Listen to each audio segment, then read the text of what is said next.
அன்பு குழந்தைகளே, இன்றைக்கு நம்ம மாயக்கணினிய பத்தி ஒரு கதை கேட்கலாம் வாங்க. ஒரு ஊர்ல ராமுன்னு ஒரு செல்லப்பையன் இருந்தான். அவனுக்கு கணக்குன்னா ரொம்ப பிடிக்கும். ஒரு நாள் அவனுடைய பிறந்த நாளுக்கு அவங்க அப்பா ஒரு பழைய கணினிய பரிசா கொடுத்தாங்க. அதுக்குள்ளே ஒரு மாயாஜால சக்தி ஒளிஞ்சிருக்குன்னு அவனுக்கு தெரியாது. அவன் அந்த கணினியை இயக்கினான். அதில் இருந்த எண்கள் எல்லாம் அவன் கண்களுக்கு முன்னாடி அப்படியே பறந்து வந்தது. 1, 2, 3 ஒவ்வொரு எண்களும் ஒரு குட்டிப் பூச்சியா மாறி ராமுவை சுத்தி விளையாடியது. அவனுக்கு ரொம்ப ஆச்சரியமான அனுபவமாக இருந்தது. ராமு ஒரு கணக்கு போட்டான். 2 கூட்டல் 2.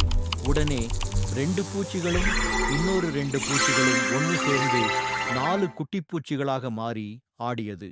அந்த கணினி போடுகின்ற ஒவ்வொரு கணக்குகளுக்கும் அந்த எண்கள் எல்லாம் உருவம் எடுத்து அழகாக விளையாடும்.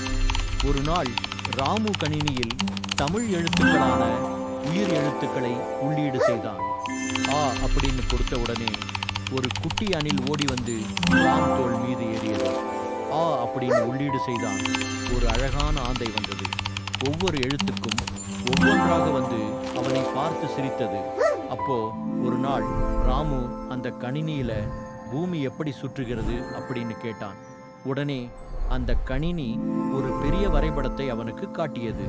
பூமி எப்படி உருண்டையா இருக்கு, அது எப்படி சுற்றி பகலையும் இரவையும் உருவாக்குதுன்னு அதிலிருந்த உருவங்கள் எல்லாம் பாடி ஆடி ஓடி சொல்லிக் கொடுத்தது. பாத்தீங்களா குழந்தைகளே, ராமு கிட்ட இருந்த மாயக்கணினி எவ்வளவு நல்லது செய்தது என்று. அது பாடங்களை எல்லாம் ஒரு விளையாட்டாக மாற்றி ராமுவிற்கு சொல்லிக் கொடுத்தது. நாமும் நம் கணினியை படிப்பதற்கு உபயோகப்படுத்தினால் எல்லா பாடமும் நமக்கும் ரொம்ப எளிமையாக இருக்கும் இல்லையா? நீங்களும் செய்வீர்களா?